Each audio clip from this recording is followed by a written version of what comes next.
मूर्ख कौन है? राधानगर गांव में एक सेठ रहता था।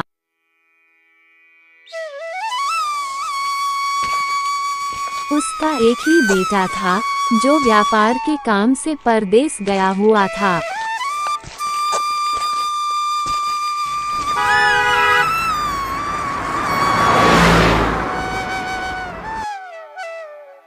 सेठ की बहू एक दिन कुएं पर पानी भरने गई।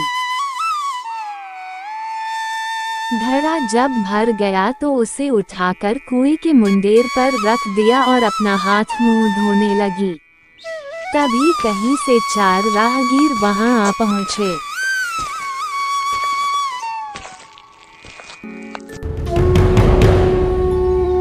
एक राहगीर बोला, बहन, मैं बहुत प्यासा हूँ, क्या मुझे पानी पिला दोगी? सेठ की बहू को पानी पिलाने में थोड़ी झिझक महसूस हुई, क्योंकि वह उस समय कम कपड़े पहने हुए थी। उसके पास लोटा या गिलास भी नहीं था जिससे वह पानी पिला देती। इसी कारण वहां उन राहगीरों को पानी पिलाना उससे ठीक नहीं लगा। बहू ने उससे पूछा, आप कौन हैं? राहगीर ने कहा, मैं एक यात्री हूँ। बहू बोली, यात्री तो संसार में केवल 2 ही होते हैं, आप उन दोनों में से कौन हैं? अगर आपने मेरे इस सवाल का सही जवाब दे दिया तो मैं आपको पानी पिला दूंगी, नहीं तो मैं पानी नहीं पिलाऊंगी। बेचारा राहगीर उसकी बात का कोई जवाब नहीं दे पाया। तभी दूसरे राहगीर ने पानी पिलाने की विनती की। बहू ने दूसरे राहगीर से पूछा, अच्छा तो आप बताइए कि आप कौन हैं? दूसरा राहगीर तुरंत बोल उठा, मैं तो एक गरीब आदमी हूँ। सेठ की बहू बोली, भैया, गरीब तो केवल 2 ही होते हैं, आप उनमें से कौन हैं? प्रश्न सुनकर दूसरा राहगीर चकरा गया। उसको कोई जवाब नहीं सूझा तो वह चुपचाप हट गया। तीसरा राहगीर बोला, बहन, मुझे बहुत प्यास लगी है, ईश्वर के लिए तुम मुझे पानी पिला दो। बहू ने पूछा, अब आप कौन हैं?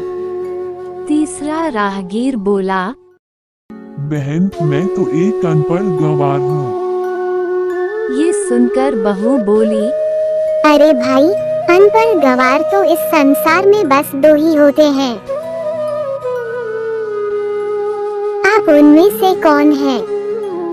बेचारा तीसरा राहगीर भी कुछ बोल नहीं पाया। अंत में चौथा राहगीर आगे आया और बोला, बहन, मेहरबानी करके मुझे पानी पिला दी। प्यासे को पानी पिलाना तो बड़े पुण्य का काम होता है। सेठ की बहू बड़ी ही चतुर और होशियार थी। उसने चौथे राहगीर से पूछा, आप कौन हैं? वह राहगीर अपनी खीज छिपाते हुए बोला, मैं तो बहन बड़ा ही मूर्ख हूँ। बहू ने कहा, मूर्ख तो संसार में केवल 2 ही होते हैं, आप उनमें से कौन हैं? वह बेचारा भी उसके प्रश्न का उत्तर नहीं दे सका।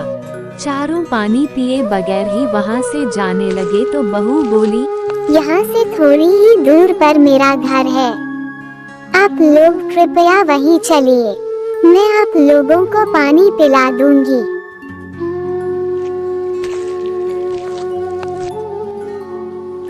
चारों राहगीर उसके घर की तरफ चल पड़े। बहू ने इसी बीच पानी का घड़ा उठाया और छोटे रास्ते से अपने घर पहुंच गई। उसने घड़ा रख दिया और अपने कपड़े ठीक तरह से पहन लिए।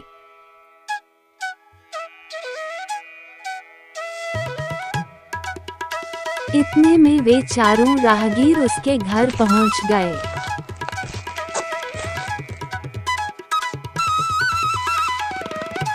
बहू ने उन सभी को गुड़ दिया और पानी पिलाया। पानी पीने के बाद वे राहगीर अपनी राह पर चल पड़े। सेठ उस समय घर में एक तरफ बैठा ये सब देख रहा था। उसे बड़ा दुख हुआ। वह सोचने लगा, इसका पति तो व्यापार करने के लिए परदेश गया है और यह उसकी गैरहाजिरी में पराए मर्दों को घर बुलाती है, उनके साथ हंसती बोलती है। इसे तो मेरा भी लिहाज नहीं है। ये सब देख अगर मैं चुप रह गया तो आगे से इसकी हिम्मत और बढ़ जाएगी। मेरे सामने इसे किसी से बोलते बतियाते शर्म नहीं आती तो मेरे पीछे न जाने क्या क्या करती होगी। फिर एक बात ये भी है कि बीमारी कोई अपने आप ठीक नहीं होती, उसके लिए वैद्य के पास जाना पड़ता है। क्यों न इसका फैसला राजा पर ही छोड़ दूं।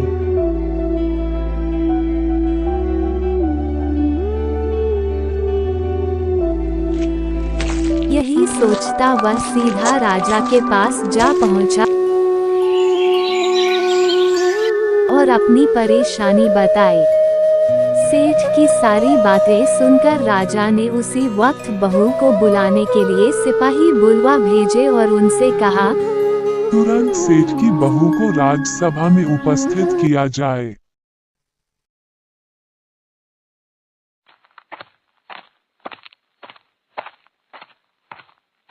राजा के सिपाहियों को अपने घर पर आया देख उस सेठ की पत्नी ने अपनी बहू से पूछा, क्या बात है बहू रानी, क्या तुम्हारी किसी से कहा सुनी हो गई थी जो उसकी शिकायत पर राजा ने तुम्हें बुलाने के लिए सिपाही भेज दिए? बहू ने सास की चिंता को दूर करते हुए कहा, नहीं सासू माँ, मेरी किसी से कोई कहा सुनी नहीं हुई है। आप जरा भी फिक्र न करें। सास को आश्वस्त कर वह सिपाहियों से बोली, तुम पहले अपने राजा से यह पूछकर आओ कि उन्होंने मुझे किस रूप में बुलाया है, बहन, बेटी या फिर बहू के रूप में। किस रूप में मैं उनकी राजसभा में मैं आऊँ। बहू की बात सुन सिपाही वापस चले गए।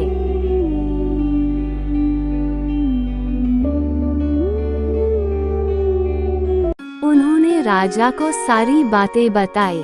राजा ने तुरंत आदेश दिया कि पालकी लेकर जाओ और कहना कि उसे बहू के रूप में बुलाया गया है। सिपाहियों ने राजा की आज्ञा के अनुसार जाकर सेठ की बहू से कहा,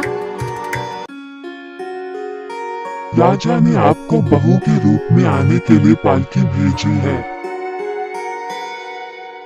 बहू उसी समय पालकी में बैठकर राजसभा में जा पहुंची।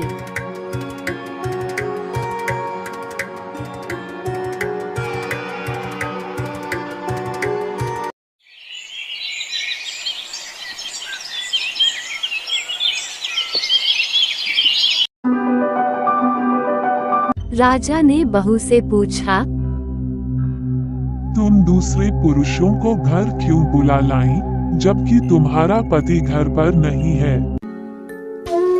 बहू बोली, महाराज, मैंने तो केवल कर्तव्य का पालन किया। प्यासे पथिकों को पानी पिलाना कोई अपराध नहीं है। ये हर गृहिणी का कर्तव्य है।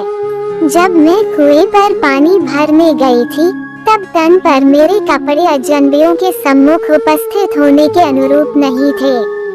इसी कारण उन राहगीरों को कुएं पर पानी नहीं पिलाया।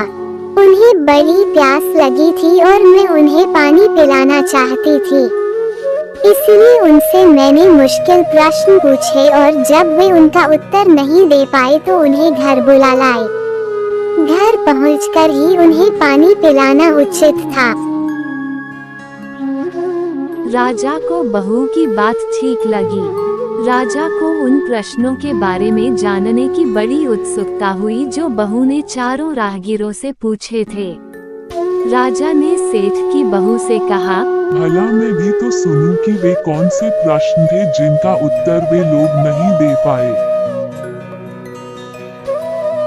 बहू ने तब वे सभी प्रश्न दोहरा दिए। बहू के प्रश्न सुन राजा और सभासद चकित रह गए। फिर राजा ने उससे कहा, तुम खुद ही इन प्रश्नों के उत्तर दो। हम अब तुमसे ये जानना चाहते हैं। बहू बोली, महाराज, मेरी दृष्टि में पहले प्रश्न का उत्तर है कि संसार में सिर्फ दो ही यात्री हैं, सूर्य और चंद्रमा। मेरे दूसरे प्रश्न का उत्तर है कि बहू और गाय इस पृथ्वी पर ऐसे दो प्राणी हैं जो गरीब हैं। अब मैं तीसरे प्रश्न का उत्तर सुनाती हूँ। महाराज, हर इंसान के साथ हमेशा अनपढ़ गंवारों की तरह जो हमेशा चलते रहते हैं वे हैं भोजन और पानी। चौथे आदमी ने कहा था कि वह मूर्ख है, और जब मैंने उससे पूछा कि मूर्ख तो दो ही होते हैं, तुम उनमें से कौन से मूर्ख हो, तो वह उत्तर नहीं दे पाया। इतना कहकर वह चुप हो गई। राजा ने बड़े आश्चर्य से पूछा, क्या तुम्हारी नजर में इस संसार में सिर्फ दो ही मूर्ख हैं? हाँ महाराज, इस घड़ी इस समय मेरी नजर में सिर्फ दो ही मूर्ख हैं। राजा ने कहा, तुरंत बतलाओ कि वे दो मूर्ख कौन हैं? इस पर बहू बोली, महाराज, मेरी जान बख्श दी जाए तो मैं इसका उत्तर दूं। राजा को बड़ी उत्सुकता थी यह जानने की कि वे दो मूर्ख कौन हैं। सो उसने तुरंत बहू से कह दिया, तुम निसंकोच होकर कहो। हम वचन देते हैं तुम्हें कोई सजा नहीं दी जाएगी। बहू बोली, महाराज, मेरे सामने इस वक्त बस दो ही मूर्ख हैं।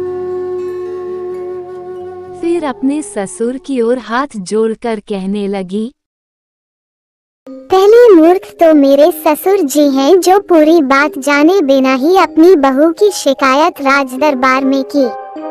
अगर इन्हें शक हुआ ही था तो ये पहले मुझसे पूछ तो लेते, मैं खुद ही इन्हें सारी बातें बता देती। इस तरह घर परिवार की बेइज्जती तो नहीं होती। ससुर को अपनी गलती का एहसास हुआ। उसने बहू से माफी मांगी। मुझे माफ कर दो बहू, मैंने तुम्हें गलत समझा है। बहू चुप रही। राजा ने तब पूछा, और दूसरा मूर्ख कौन है? बहू ने कहा, दूसरा मूर्ख खुद इस राज्य का राजा है जिसने अपनी बहू की मान मर्यादा का जरा भी ख्याल नहीं किया और सोचे समझे बिना ही बहू को भरी राजसभा में बुलवा लिया। बहू की बात सुनकर राजा पहले तो क्रोध से आग बबूला हो गया, परंतु तभी सारी बातें उसकी समझ में आ गईं। समझ में आने पर राजा ने बहू को उसकी समझदारी और चतुराई की सराहना करते हुए उसे ढेर सारे पुरस्कार देकर सम्मान सहित विदा किया। तो इस कहानी से यह सीख मिला कि कोई भी चीजें जाने बेघर शिकायत नहीं करना चाहिए, नहीं तो सबसे बड़ा मूर्ख कहलाता है।